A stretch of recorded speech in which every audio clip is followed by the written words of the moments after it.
Aku mau ngomong, Bu. Bu, Dini ada masalah, Bu.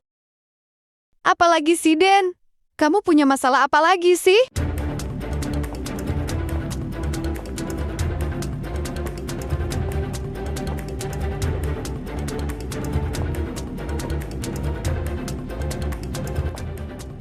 Rani, hamil, Bu. Sudah 2 bulan. Dan Denny harus tanggung jawab, Bu. Apa, Den?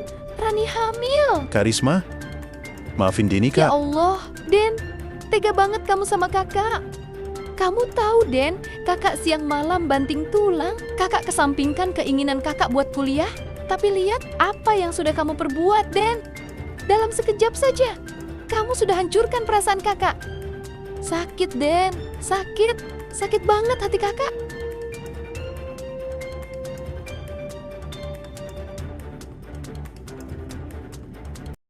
Dini, kamu tuh bisa mikir nggak sih? Kalau sudah begini gimana? Kamu harus tanggung jawab. Perbuatanmu itu, Den. Iya, Kak. Denny memang mau tanggung jawab kok. Tanggung jawab apa yang harus kamu lakukan? Denny bakalan nikahin Rani, Kak. Dengar ya, Den. Tanggung jawabmu bukan hanya menikahi Rani saja, tapi kamu juga harus menafkahi keluargamu, Den. Keadaanmu sekarang saja masih kuliah. Gimana kamu mau menafkahi istrimu nanti? Iya, Kak. Nanti Denny coba cari kerjaan. Den, kamu tahu nggak sih? Tiap uang kuliahmu itu aku cari pakai capek, pakai tulang. Kakak kerja bukan buat kaya, Den. Tapi biar kamu selesai dengan kuliahmu. Biar hidupmu lebih baik dari aku. Kamu sekarang semester akhir. Harusnya fokus skripsi. Tapi yang kamu kejar malah pacarmu. Kamu pikir perjuanganku cuma angka di slip transfer? Kamu ingat baik-baik ya, setelah kamu menikah, tanggung jawabmu jauh lebih besar. Kalau sekarang saja kamu masih minta sama kakak, bagaimana nanti kamu mau jadi kepala keluarga? Ini lagi, kamu mau nikah, apa kamu punya uang? Risma, sudah nak, kasihan adikmu. Dia nanti malah tertekan. Risma jengkel, Bu. Risma capek. Risma selalu mengusahakan untuk kuliah Denny. Tapi kenapa Denny nggak kasihan sama Risma, Bu? Kalau sudah begini, Risma yang pusing, Bu. Sabar nak, tinggal kamu carikan saja uang nikah adikmu ya. Uang skripsi saja belum lunas. Ini lagi, tambah bikin beban masalah aja. Risma terdiam, bukan karena tak punya kata, tapi karena terlalu banyak beban yang ia pikul sendiri. Setiap angka di kepalanya bukan lagi tentang tabungan, melainkan tentang malam-malam lelah yang ia tukar dengan harapan. Selama ini, ia menghitung hidupnya dalam pengorbanan. Upah yang tak pernah cukup, tubuh yang dipaksa kuat. Semua itu, ia lakukan demi satu mimpi, untuk melihat adiknya berdiri di masa depan yang lebih baik. Namun hari itu, mimpi itu runtuh. Bukan oleh kemiskinan, melainkan oleh pilihan. Risma merasa seperti orang yang berlari jauh, membawa beban berat, hanya untuk tahu bahwa di garis akhir, orang yang ia perjuangkan memilih jalan lain, memilih cinta yang datang terlalu cepat, dan meninggalkan tanggung jawab yang belum selesai. Uang itu, keringat itu, doa-doa yang ia simpan, diam-diam, mendadak terasa seperti hilang makna. Beb, kamu ada duit nggak? Aku kepengen ngemil nih. Aku kepengen banget makan roti bakar loh, Beb. Gimana ya, Beb? Aku lagi nggak megang duit loh. Apa aku minta sama Karisma aja ya? Malu ah, Beb. Nggak enak minta-minta sama Karisma. Ya mau gimana lagi, Beb? Kamu lagi hamil loh. Masa aku biarin kamu sih? Beb, coba deh besok-besok kamu cari kerja, biar kita bisa punya uang. Bentar lagi aku mau lahiran loh, Beb. Masa kita nggak punya pegangan sih? Iya, besok aku cari kerja deh. Tapi aku masih sibuk loh, ngurusin skripsiku. Pusing aku, Beb. Ya gimana? Namanya juga kamu suami, ya harus bisa nafkahin dong. Kamu sabar dulu ya, Beb. Iya, mau sampai kapan?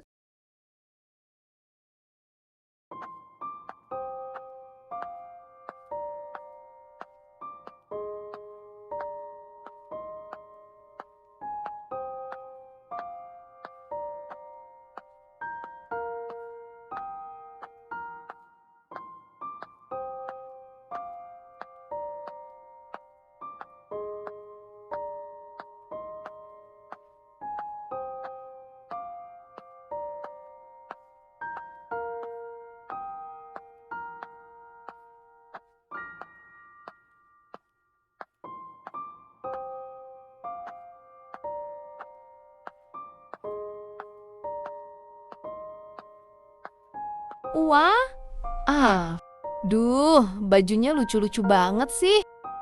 Aku jadi gemes banget. Mana warnanya cantik-cantik banget lagi. Yang ini harganya berapa ya kira-kira? Nah kan, ini juga lucu nih.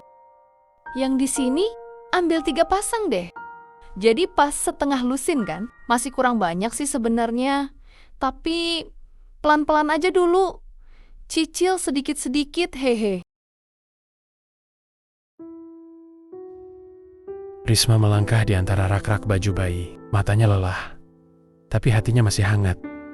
Kemarin dia marah, suaranya tinggi, dadanya sesak oleh kecewa. Namun hari ini, kakinya tetap membawanya ke sini membeli baju kecil untuk keponakan yang bahkan belum lahir. Risma memang capek jadi yang paling kuat, capek jadi yang selalu mengalah. Tapi di balik amarahnya, ada cinta yang tak pernah benar-benar padam. Dia peduli, selalu. Karena sejauh apapun hatinya terluka, keluarga tetap tempat dia pulang. Uang bonus lemburan yang ia simpan dengan susah payah, kini berpindah tangan. Bukan untuk dirinya, melainkan untuk hadiah pertama sang bayi.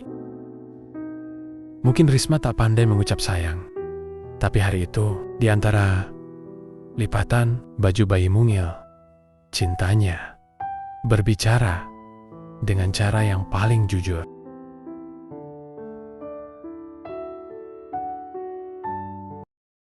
Dek, ini kakak tadi sempat mampir ke toko baju. Kakak belikan baju bayi, Dek, tapi cuma setengah lusin aja. Nanti ya, kalau kakak ada rejeki lagi, kakak belikan lagi ya, Dek. Kak, makasih ya kak.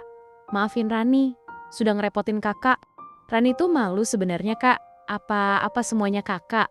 Rani tuh padahal sudah ngomong sama Mas Denny, tapi ya gitu kak. Iya, Dek, nggak apa-apa kok. Kamu yang sabar ya. Makasih banyak ya kak. Kakak sudah mau peduli sama Rani. Maafin Mas Denny ya kak. Harusnya ini tuh tanggung jawabnya dia. Malah kakak yang mikirin kebutuhan anak kami kak. Rani, kakak tahu ini sangat berat. Menikah di saat keadaan kalian berdua belum siap, apalagi Denny masih kuliah dan belum ada kerjaan. Pasti kamu capek di hati dan pikiran kan? Tapi sekarang ini, kalian sudah jadi suami istri. Yang sudah terjadi, jangan terus disesali ya, Dek. Kakak cuma mau kamu sabar ya, Dek. Sabar menghadapi keadaan, sabar menghadapi Denny. Jangan pernah lelah mendoakan suamimu ya. Doa istri itu kuat loh. Kadang, perubahan tidak datang cepat, tapi bukan berarti tidak datang sama sekali. Denny mungkin belum jadi laki-laki yang sempurna hari ini. Tapi dengan doamu, dukunganmu, dan kesabaranmu, suatu saat kakak yakin dia bisa berubah jadi suami yang bertanggung jawab. Kakak tidak minta apa-apa, Dek. Kakak cuma ingin rumah tangga kalian baik-baik saja. Jangan saling menyakiti, jangan saling menyalahkan. Pegang satu sama lain. Karena badai rumah tangga itu cuma bisa dilewati kalau kalian tetap berjalan bersama. Kamu harus terus semangat ya, Dek. Jangan bersedih terus-terusan ya. Ingat, ada bayi di dalam perutmu. Selalu jaga kesehatan ya. Kakak juga sudah belikan kamu vitamin loh. Kak, Rani tahu Rani banyak kurangnya. Rani juga tahu kak, tanpa karisma, mungkin Rani dan Denny tidak akan sampai di titik ini. Jujur kak, Rani sering merasa lemah, sering ngeluh, sering menangis diam-diam. Tapi, hari ini Rani merasa beruntung banget loh kak. Bahkan sangat beruntung punya kakak ipar kayak Karisma ini. Makasih ya kak, kakak tidak meninggalkan kami. Padahal kakak capek. Padahal kakak sudah terlalu banyak berkorban. Makasih juga ya kak, sudah menegur dengan hati, bukan dengan amarah. Rani janji kak, Rani akan belajar sabar. Rani akan terus mendoakan Denny. Walaupun jalannya berat, Rani akan jaga rumah tangga ini sekuat yang Rani bisa.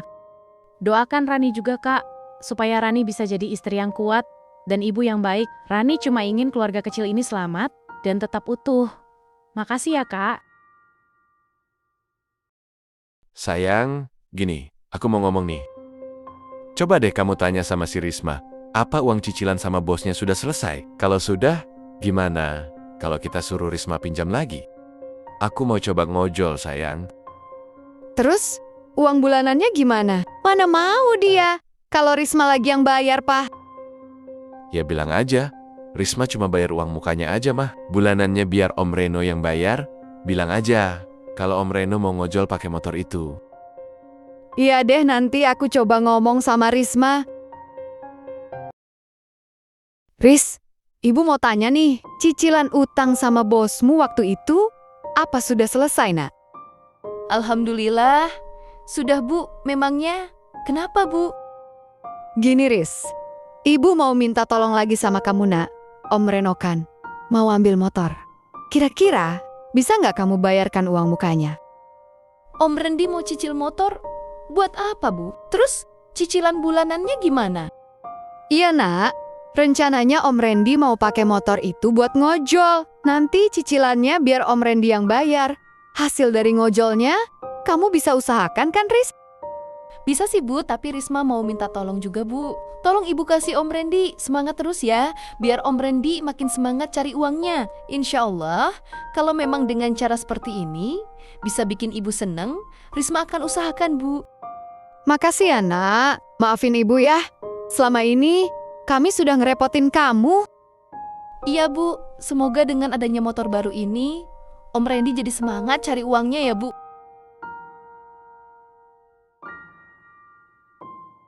Bukan tentang kemewahan, bukan pula tentang gengsi.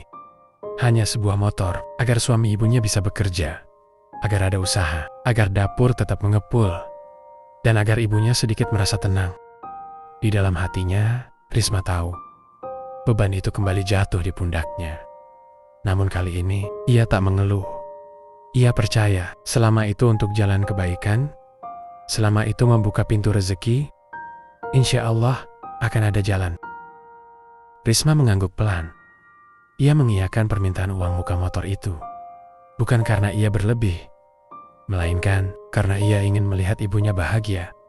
Dan Om Reno berusaha, bukan hanya diam. Bagi Risma, lelah bisa ditahan. Tapi melihat keluarganya punya harapan, itulah yang membuatnya tetap bertahan. Kamu si sulung yang hebat, Riz. Hati-hati ya, Om. Pelan-pelan aja.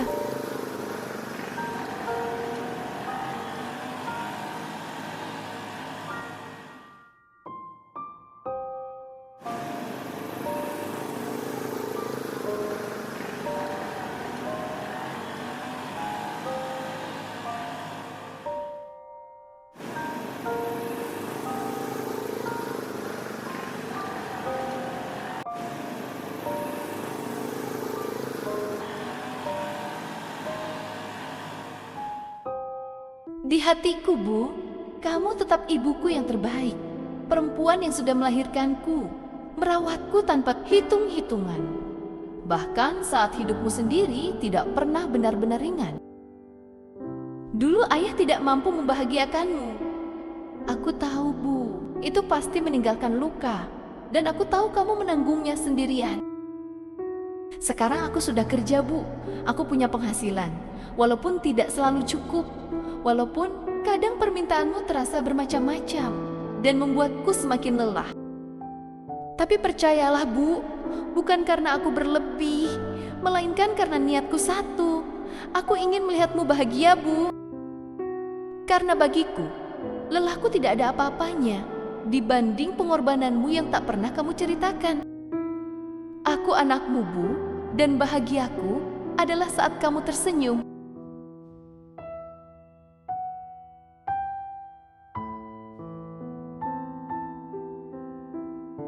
Risma, Bapak sengaja panggil kamu ke sini karena ada hal penting yang Bapak ingin bicarakan, Riz. Saya mau bicara jujur. Dari semua pegawai di sini, kamu salah satu yang paling rajin dan paling bertanggung jawab. Datang paling pagi, pulang paling akhir, dan pekerjaanmu hampir nggak pernah bermasalah. Terima kasih ya, Pak. Saya cuma berusaha melakukan yang terbaik. Bukan cuma berusaha.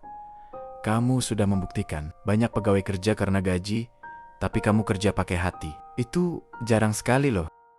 Saya memang butuh kerja, Pak. Tapi saya juga nggak mau mengecewakan kepercayaan. Justru itu, Riz. Karena itulah saya ingin menawarkan kamu jabatan baru. Jabatan baru?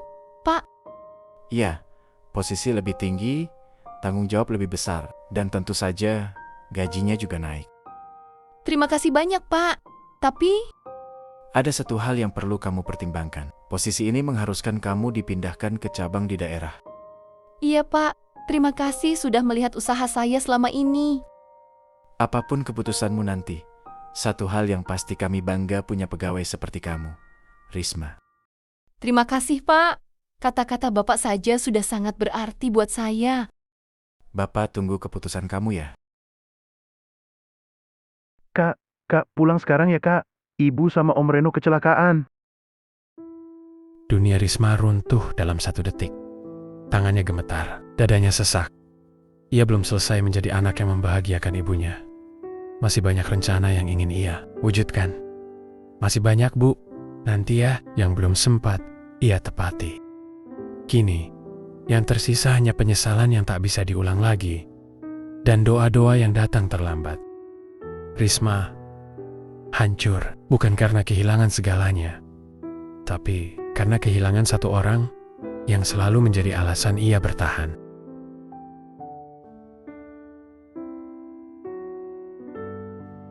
Akhirnya, hari yang ditunggu-tunggu Risma telah datang. Kak, ini apa? Kok banyak banget tas belanjaannya? Sesuai janji kakak sama Rani, Den, ini perlengkapan bayi untuk anakmu, semuanya sudah lengkap nih. Den, kakak ingin ngomong sesuatu sama kamu. Kakak izin pamit ya, kakak dapat amanah baru yang mengharuskan kakak pindah kerja di luar kota, Den. Kak, beneran kakak mau pindah keluar kota? Iya, Den, ini amanah baru, kakak harus ambil. Ibu pasti pengen kakak berani melangkah. Tapi aku belum kerja kak. Rani hamil. Selama ini aku hidup karena kakak selalu ada. Sekarang ibu nggak ada. Kalau kakak pergi, terus aku mau bersandar ke siapa kak? Den, kakak capek, tapi kakak nggak pernah nyesel. Kakak lega, akhirnya kamu wisuda. Itu satu-satunya hal yang kakak kejar selama ini. Tapi aku masih butuh kakak loh kak. Aku takut gagal. Takut gak sanggup jadi kepala keluarga. Takut itu wajar. Tapi kamu bukan anak kecil lagi, Den. Kamu sudah menjadi seorang suami. Sebentar lagi kamu jadi ayah. Kamu lihat kakak. Kalau kamu terus-terusan bersandar ke kakak, kakak mau bersandar sama siapa, Den? Kakak nggak punya sandaran, tapi kakak berhasil berdiri di kaki kakak sendiri. Kamu tahu nggak, Den? Orang-orang pada bilang kakak ini bodoh. Bodoh, karena nggak mau pergi dan hidup sendiri. Kamu tahu nggak kakak jawab apa? Sebagai anak sulung dan tulang punggung, aku terlalu egois untuk meninggalkan keluargaku yang membutuhkanku. Bukan karena aku tak punya mimpi, tapi karena ada orang-orang yang hidupnya bergantung pada langkah kakiku. Benar, aku capek. Tapi dari capek itulah aku belajar arti bahagia. Bahagia melihat adikku wisuda, bahagia melihat ibuku tersenyum walau sebentar. Bahagia tahu jerih payahku tidak sia-sia. Aku anak sulung. Tulang punggung bukan pilihanku, tapi tanggung jawab yang kupeluk dengan sadar. Karena aku punya hati yang cukup kuat untuk bertahan demi keluarga. Dan sekarang tugas kakak sudah selesai, bukan karena kakak nggak peduli, tapi karena kamu sudah waktunya menggantikan peran itu. Tolong, Den, kamu jangan sia-siakan pengorbanan kakak. Kesuksesanmu kelak, itu untuk keluargamu sendiri.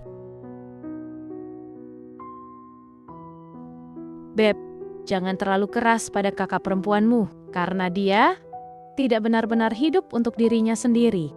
Karisma benar loh, sekarang sudah waktunya kamu berdiri di kakimu sendiri. Jangan pernah kamu sia-siakan pengorbanan kakakmu ya, Beb.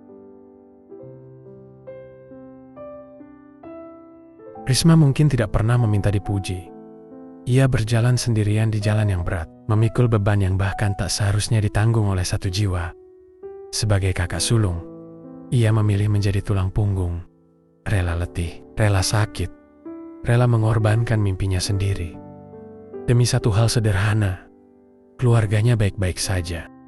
Ia membayar kuliah adiknya dengan keringat dan air mata. Bukan karena ia mampu, tapi karena cintanya lebih besar dari rasa capeknya. Ia bertahan bukan karena hidup mudah, melainkan karena ia tidak tega melihat ibunya menua dalam kesedihan. tak banyak orang seperti Risma.